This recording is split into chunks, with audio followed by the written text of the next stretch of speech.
घरात बायको आहे, घरात नवरा आहे, तरीही बाह्य संबंध पाहिजे. काय गरज आहे? कशाची कामवृत्ती चढलेली आहे माणसाला?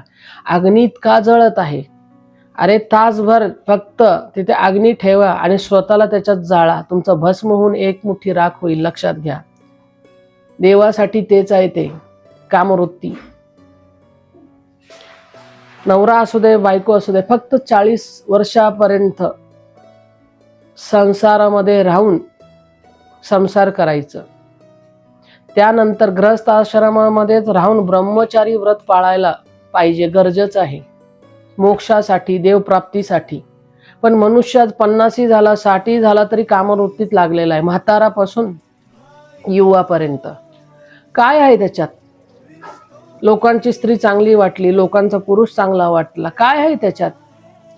गोरी चमडीला भाळता, सुंदरतेला भाळता. म्हाताऱ्याला पण पाहिजे, तरुणाला पण पाहिजे.